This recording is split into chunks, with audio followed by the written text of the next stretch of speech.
We continue now at the top of Daf Nun Tes Amud Aleph and Mesechet Sanhedrin. This is Sanhedrin Daf 59a. On the previous summit, the Gemara said that a goy sheshavas, if a non-Jew, if he keeps Shabbos, so he's chayiv misa. The Gemara asked, why is that not included in the Sheva mitzvahs b'nei Noach? That should be one of the mitzvahs of the b'nei Noach. And the Gemara says the Sheva mitzvahs b'nei Noach are all things that are shevi al tasa, things that you should not do. Whereas when it comes to keeping Shabbos, that's something the non-Jew is supposed to do. He's supposed to do malacha, and that's why that is not counted. But the Gemara continues, V'adinin, but what about when it comes to justice, kum asehu? Isn't that something that is a kum aseh? You're supposed to actively pursue justice, actively create a court system, v'kachashav, and yet that is counted among the Sheva mitzvahs b'nei Noach.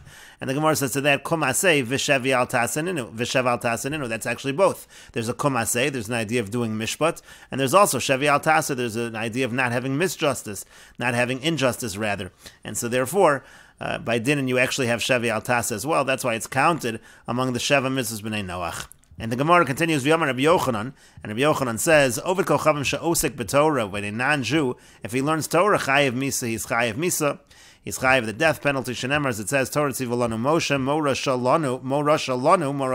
v'lo lahem. It says, Torah tzivolanu Moshe, morasha, it's for us a morasha, v'lo lahem. Lanu morasha, v'lo lahem, it's for us an inheritance and not for them.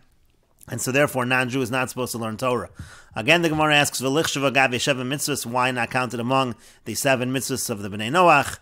And the Gemara explains, Man damar mo rasha, the one who says that it's really an inheritance of the Jewish people, so migzal kagazila. So then if a non-Jew is learning it, that's like stealing, that's included under the mitzvah of gezel, which is one of the Sheva mitzvahs Bnei Noach.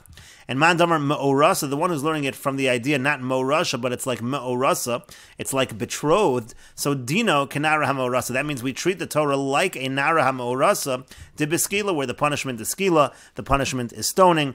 Again, that's also already included among the Sheva mitzvahs b'nei Noach. And the Gemara continues, Meisvei, we have a question from the following brayso. Rabbi Meir would say, Minayin shafilo ovid kochavim va'osek b'Torah, from where do we know that a non-Jew who learns Torah, shuka kohen gadol, that he is like a kohen gadol? Shenemar, as it says in the pasuk, asher yasa osam ha'adam v'chai bohem, it says that the adam is going to do them. Kohanim levim v'Yisraelim lo nemar, it doesn't say kohanim levim and Yisraelim. Elo ha'adam, it talks about people. Halamarta, this is teaching you. Shafilo ovid kochavim va'osek b'Torah, even if you have a non-Jew learning Torah, he's like a Kohen Gadol. This seems to be saying just the opposite. It seems to be saying that in Ovid Kochavim who's learning Torah, it's a good thing. And the Gemara answers simply, Hasam over there, B'Sheva mitzvahs did who? There we're talking when they learn about the Sheva mitzvahs b'nei Noach, which are relevant to them. So there it is actually a positive thing, but otherwise it is not. And the Gemara continues at the 2 dots. The Brisa said earlier, Rabbi Chanina ben Gamliel, Rabbi Chanina ben Gamliel says, Af hadam min hachai. Also, if you have blood from living creatures, that's also prohibition among the Sheva mitzvahs b'nei Noach. And the Gemara says, Tana Rabban, and the rabbis taught, Ach basar benafsho damo lo sochelo.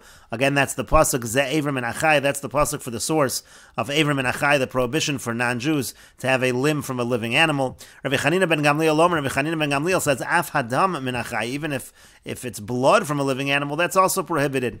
And the Gemara says, my time with Rabbi Chanina ben Gamliel. What's the reason of Rabbi Chanina ben Gamliel?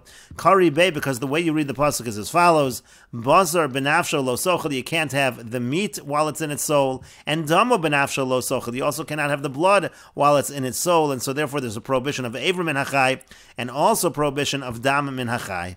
And the Gemara continues, V'Rabbanan, and the Rabbanan, what do they do with the fact that it mentions dam in the pasuk? Hahu lemishri shratzim hudasa. That comes to permit shratzim when it comes to creeping creatures. So those shratzim are not considered to be the same as animals, and essentially the way that their dam works is not the same, as we will see. And therefore we understand that there's no din of Avram and Achai when it comes to shratzim.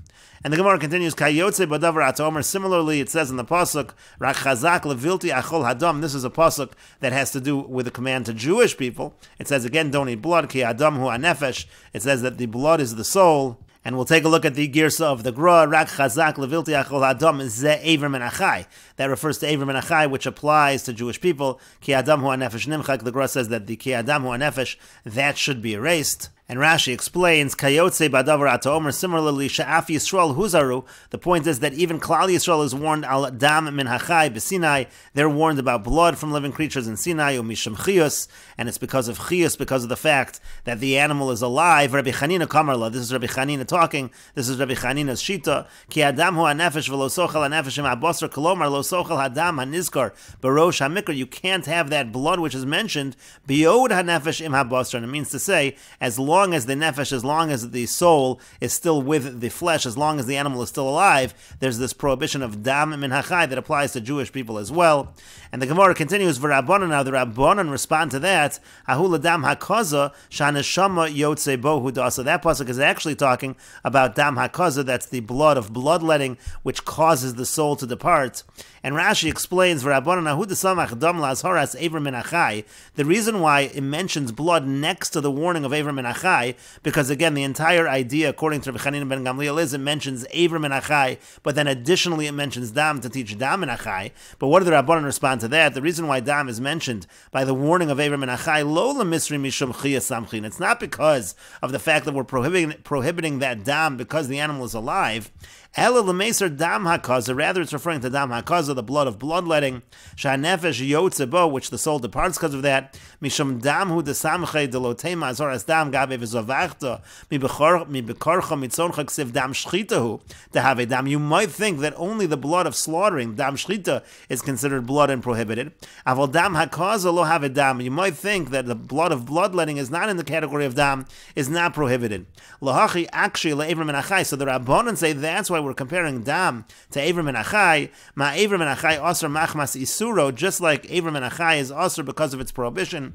Af dam min hachai muzar aleh mishum dam. Also, when it comes to dam, we're talking a dam min hachai. The warning is because it's blood. Uvilvad shehei dam hanefesh. That has to be that it's dam hanefesh. Aval dam hakaza. But when it comes to dam hakaza, shein hanefesh yotze bo, which the soul does not depart because of, eino kare dam is not called dam. Aval isur chiyos lo nizkar bo. But when it comes to the isur that the animal is still alive, that's not mentioned there.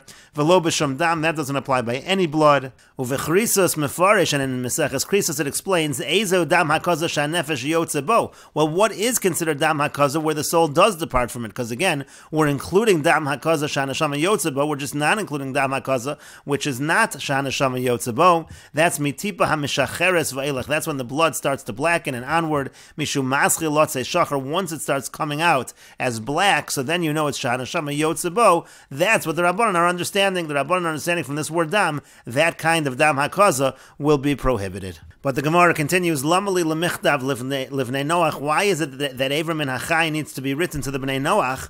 V'lamali lemishne b'Sinai, and then it has to be repeated by Har Sinai. Why is it repeated for the Jewish people once it's written for the bnei Noach?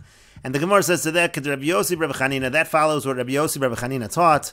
The Yom Rabbi Yossi Rabbi Chanina, because Rabbi Yossi Rabbi Chanina said, Kol mitzvah shenemra livnei Noach v'nishnes b'Sinai.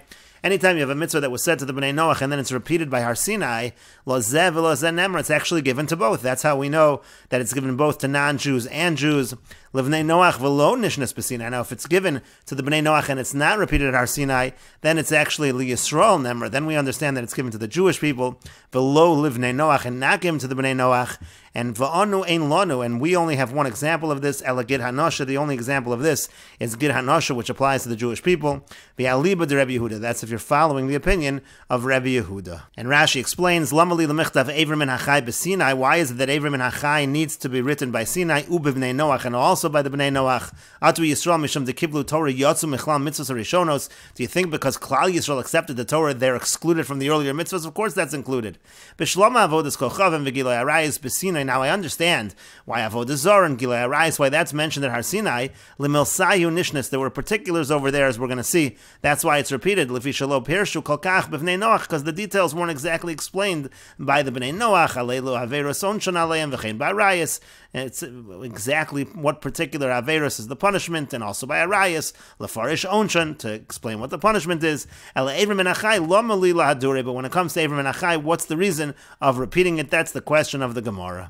And Rashi continues, V'yanu ein lanu azhara b'vnei Noach v'lo nishnas b'Sinai ela gid hanasha. We only have one example of a warning for the Bnei Noach, which was not repeated by Har Sinai, and that example is gid hanasha. We're not allowed to eat the gid hanasha. V'aliva de Rav Yehuda, that would follow Rav Yehuda, D'yamar b'perak gid hanasha, because he says in perak gid hanasha, mibnei Yaakov, nesar gid hanasha. It was from the time of the children of Yaakov that there was a prohibition of the gid hanasha, shayu b'nei Noach, kodem matan Torah, and they were considered Bnei Noach before matan Torah, so it was given to the Bnei Noach and not repeated by Har Sinai. V'Rabbanan pligi, the Rabbanan actually argue on Rabbi Yehuda of Yamru. They say b'Sinai nemar. They say it was actually said at Sinai, the mitzvah of gid hanasha. V'lo lahem ela shenichtav b'makomo v'achar matan Torah kos v'Moshe b'makom ha'maisa lo asid. And really, it was not given again to the Bnei Yaakov, to the Bnei Noach. It was just written in its place after matan Torah. Moshe Rabbeinu wrote it in the place where the incident happened. Leida me'ezatam neser lahem, in order to understand what reason it was prohibited. And the Gemara continues, Amar Mar, the master said, we just said above, Kol mitzvah shenemra livnei Noach v'nishnas b'Sinai lozeh v'lozeh nemra. Again, any mitzvah that was said to the Bnei Noach and then is repeated by Har Sinai, it's really given to both Bnei Noach and Bnei Yisrael. The Gemara says, Adrab, on the contrary, midinishnas b'Sinai liYisrael nemra v'lo livnei Noach. From the fact that it's repeated Har Sinai, why don't we say that it's only given to Klal Yisrael and not to the Bnei Noach? And the Gemara says to that, midi isni avodas kochavim b'Sinai, from the fact that avodas kochavim, avodas zor, is repeated by Har Sinai. But we do find that the non-Jews are punished for avodah zarah. So you see that it is said to both the Bnei Noach and to Klal Yisrael. And the Gemara continues at the two dots we just said above, Livnei Noach v'lo nishnas b'Sinai. If it was given to the Bnei Noach and now repeated Har Sinai, Yisrael nemra v'lo Livnei Noach, then we assume it was given to Klal Yisrael and not to the Bnei Noach. And the Gemara asks Adrab, on the contrary, midalo nishnas b'Sinai, from the fact that it wasn't repeated Har Sinai, Livnei Noach nemra v'lo Yisrael. We should say the exact opposite. It was given only to the Bnei Noach and not to Klal Yisrael. And the Gemara says to that, Leka midam de Yisrael shari uliovet kochavim asur, because there's no such thing as something that is permitted for the Jewish people and prohibited for the ovid kochavim, for the non-Jews. Therefore, we understand that it was given again only to. Therefore, we understand that it was given only to Klal Yisrael again and not to the Bnei Noach. If it was written for the Bnei Noach and not repeated at Har Sinai. But the Gemara says velo, but is that not really the case? Is there nothing that's prohibited for Bnei Noach that is permitted for the Jewish people? V'harei Yefas Toar. What about Yefas Toar? We said that Yefas Toar, taking a captive woman, that would be considered for the Bnei Noach. That's a kind of arayas, but that's not true when it comes to the Jewish people. And the Gemara says, no, Hasam over there, Mishum Delav Bnei Kibush Ninu, because the non-Jews are not allowed to conquer territory, and that's why they are not considered in the same parsha of Yefas Toar as the Jewish people. But the Gemara continues, Vari Pachos Mishava Pruta. What about less than a Shava Pruta? That is something that if a non-Jew steals, that's included. Even if it's less than a Shava Pruta, that's included in stealing in the Sheva Mitzvahs B'nai Noach. That's not true when it comes to stealing by Jewish people. And the Gemara says, no, Hasam over there, Mishum Delab B'nai Mechila Ninu. That's because non-Jews, they don't forgive. If it's less than a Shava Pruta, they're not going to forgive it. That's why it's still considered stealing. There's an assumption by Jewish people that they will forgive that small amount of money. And the Gemara continues at the two dots, Kol mitzvah shenemar livnei Noach v'nishnas b'Sinai, any mitzvah that was said to the Bnei Noach and repeated Har Sinai, lozev v'lozeh nemra, then it was said to both of the Bnei Noach and to Klal Yisrael. And we will continue with this discussion in the next video on Daf Nun Tes Amid Beis.